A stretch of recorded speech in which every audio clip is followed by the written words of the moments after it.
구조됐다가 야생으로 돌아간 지 10여 년 넘은 코끼리가 자신을 키워준 사람에게 돌아와 화제입니다. 자신이 낳은 새끼까지 데려와 인사시키면서 더욱 진한 감동을 자아냈습니다. 선예 사무엘이라는 이름의 이 코끼리는 케냐에 위치한 데이비드 셸드릭 야생동물 보호재단의 이툼바 캠프의 사육사 벤자민을 만나기 위해 10년 만에 나타났습니다. 다보나 기자입니다.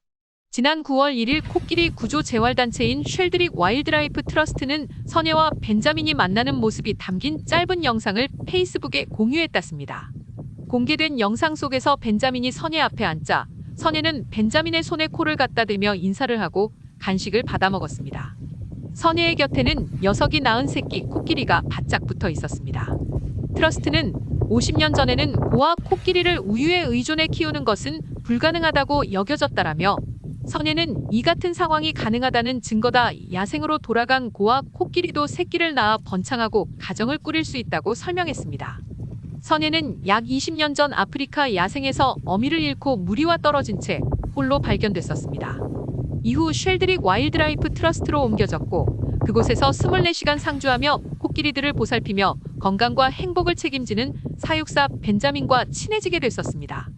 다시 이툼바 캠프로 옮겨진 선예는 이곳에서 스스로 살아가는 데 필요한 능력을 배웠고 2009년 독립해 야생으로 돌아갔습니다. 트러스트 전무이사인 롭 브랜드포드는 미국 동물 매체 도도와의 인터뷰에서 선예가 야생으로 돌아간 지 10년이 넘었지만 벤자민이 베푼 친절을 결코 잊지 않은 것 같다고 말했습니다. 그는 다 자란 야생 코끼리가 자신을 키운 인간 가족에게 새끼를 소개하고 싶다는 욕망을 가졌다는 사실은 그들의 지능과 가족에 대한 느낌을 말해준다며 놀라워했습니다. 선예는 벤자민과 재회한 이후 여러 번 새끼와 함께 벤자민을 보기 위해 찾아왔습니다. 모든 교감은 선예의 생각에 달렸고 그것이 선예를 길러준 벤자민과의 지속적인 유대감을 훨씬 더 의미 있게 해줬습니다. 트러스트는 구조 프로그램을 통해 40년 동안 고아 코끼리 160마리를 성공적으로 구조의 야생으로 돌려보냈습니다. 모든 구조는 특별히 강화된 우유 분유에서부터 송아지들이 방출할 준비가 된 재배 유닛으로 알려진 보호구역으로 이동하면서 날씨와 자원 감시에 이르기까지 코끼리의 개별적인 필요에 맞게 조정됐습니다. 이상 다보나 기자였습니다. 다보나 기자 수고하셨습니다. 이어서 트러스트는 페이스북을 통해 가장 주목해야 할 점은 시간이 걸린다는 것이라고 밝혔습니다. 고아 코끼리는 특별한 양육이 필요하며 사육사에게나 서로에게 또는 야생 코끼리로부터 기본적인 생존 기술을 익혀야 할 필요가 있다고 했습니다. 이 과정은 6년에서 10년 정도 걸릴 수 있습니다. 트러스트는 고아 코끼리가 인간 보호자를 떠나 그 영역 밖에서 스스로를 부양할 준비가 되었다는 것을 결정하는 건 오로지 코끼리의 의지에 달렸다고 전했습니다. 코로나19 백신에 이어서 먹는 알약 치료제가 최대한 빨리 나와 코로나19 치료를 집에서도 가능하게 됐습니다. 미국 식품의약국 FDA가 코로나19 치료를 위해 미 제약사인 머크의 알약을 가능한 한 빨리 심사할 것이라고 앤서니 파우치 미 국립알레르기 전염병연구소 소장이 1일 밝혔습니다. 자세한 소식 김지혜 기자가 전합니다. 이날 머크와 리지백 바이오테라퓨틱스는 경구용 항바이러스제 몰루피라비르가 가벼운 또는 중간 정도의 증세를 보이는 감염 5일 이내의 코로나19 환자 775명을 대상으로 한 3차 임상시험에서 입원 가능성을 50%가량 낮췄다는 결과를 발표했습니다. 이와 관련해 백악관 의료 자문역인 파우치 소장은 미 방송 CNBC에 출연해 FDA의 데이터를 대단히 신중하게 검토하고 긴급 사용권 승인과 같은 결론을 내릴 시간을 줘야 한다며 그들보다 앞서가고 싶지 않고 시점을 예상할 수도 없다고 전제했습니다. 그러면서도 그는 한 가지는 덧붙이면 그들이 가능한 한 빨리 제조할 것이라는 점 한 가지는 말씀드린다고 강조했습니다.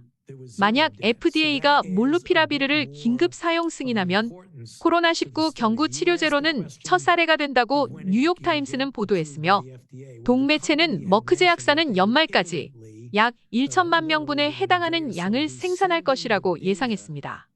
이와 함께 미국 정부는 이미 170만 명 치료분을 구입하기로 했다고 보도했습니다. 한편 제프 자이언츠 백악관 코로나19 대응조정관은 이날 브리핑에서 이 약이 승인되면 더 많은 양을 구매할 옵션이 미 정부에 있다고 말했습니다. 이상 김지희였습니다. 김 기자, 수고하셨습니다. 덧붙여서 이 약이 승인되면 백신 접종을 하지 않은 사람들에게만 투약될 것인지 물음에 파우치 소장은 FDA의 승인이 나기 전에 투약 대상에 대해 넘겨짚지 않고 싶다고 답했습니다. 다만 그는 감염이 되면 된 것이라며 백신 접종 여부가 중요하진 않을 것 같다고 덧붙였습니다. 이 대답에는 여러 가지 백신 접종에 따른 복합적인 요소가 있는 것으로도 풀이됩니다. 바이든 행정부는 새로운 이민 단속 지침을 발표했습니다. 이 새로운 단속 지침에 따르면 테러 용의자, 스파이, 주요 범죄자들을 주로 체포, 구금, 추방하며 그 외 범법 사실이 없는 단순 서류 미비자들은 제외하게 됩니다. 바이든의 행정부 지침 정책에 의해 알레한드로 마요르카스 국토안보부 장관은 미국 내 이민 단속을 전담하고 있는 IC에 즉이민 세관 집행국에게 내려보낸 지시 메모를 통해 트럼프 전임 행정부와는 180도 달라진 새 이민 단속 가이드라인을 지시했다고 당국은 밝혔습니다. 이승주 기자가 전해드립니다. 친이민 정책을 내건 바이든 행정부가 이민 단속과 체포 등에 따른 새로운 방침을 정하고 전과 없고 1년 이상 거주해온 단순 서류 미비자들은 체포, 구금, 추방하지 않겠다는 보호 조치를 시행하고 나섰습니다. 바이든 행정부의 새 이민 단속에 따르면 첫째, 단순 서류 미비자들은 앞으로 이민 단속에서 체포, 구금, 추방당하지 않게 됩니다. 국토안보부 장관의 지시 행정명령 메모에는 첫째, 이민 단속 요원들이 이민 서류가 없다는 이유 때문에 서류 미비자들을 체포하고 구금하며 추방할 수 없다고 행정명령 메모에 지시했습니다.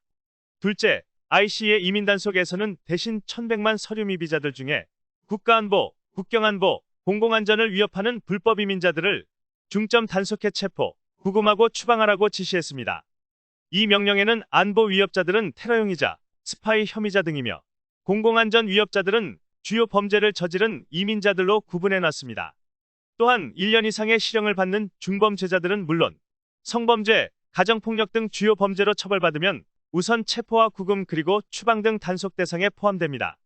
셋째, 2020년 11월 1일 이후에 미국에 들어온 서류 미비자들은 보호 조치를 받지 못하고 이민 단속에서 체포되면 신속 추방된다고 적시해 놓았습니다. 이는 2020년 1월 이전에 1년 이상 미국서 거주해온 서류 미비자들은 주요 범죄에 연루되지 않는 한 이민 서류가 없다는 이유 하나만으로는 이민 단속에서 체포되거나 구금됐다가 추방당하는 일은 없을 것임을 예고해주고 있습니다. 이상 이승주였습니다. 이러한 바이든 행정부의 새 이민 단속과 추방 가이드라인은 트럼프 전임 행정부와는 정반대인 것으로 평가되고 있습니다. 반이민 정책을 내걸었던 트럼프 전임 행정부에서는 불법 이민자들은 누구나 이민 단속에서 걸리면 체포되고 구금하고 있다가 반드시 추방토록 시행한 바 있었습니다. 바이든 행정부의 이민 정책은 행정부 차원에서 서류 미비자들을 최대한 보호해주는 조치부터 취한 후 이들에게 합법 신분과 영주권, 시민권까지 허용하는 합법 신분화를 입법으로 성사시키려 시도하고 있습니다.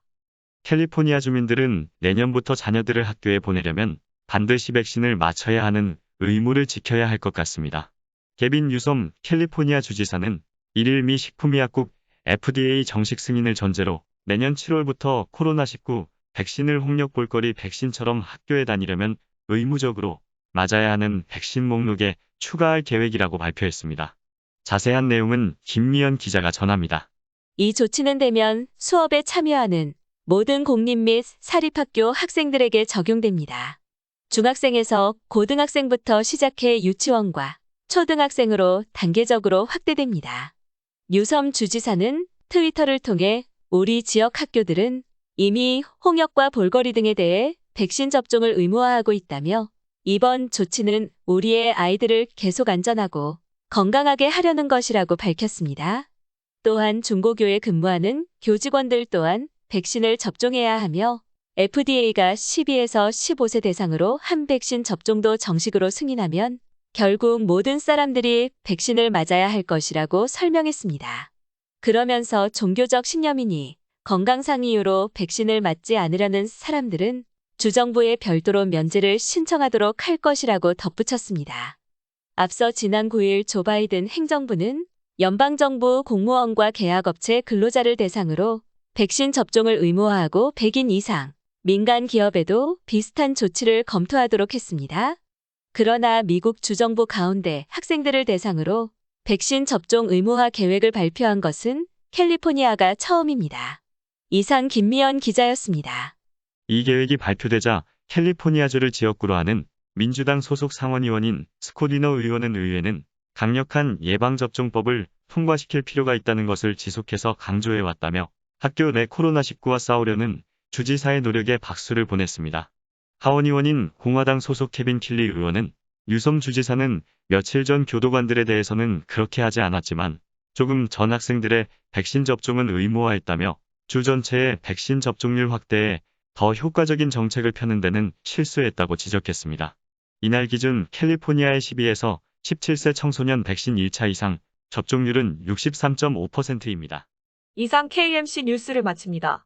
여러분들의 구독과 좋아요를 눌러주시므로 저희들의 뉴스 제작에 큰 힘이 되어주십니다. 많은 협조를 바라겠습니다.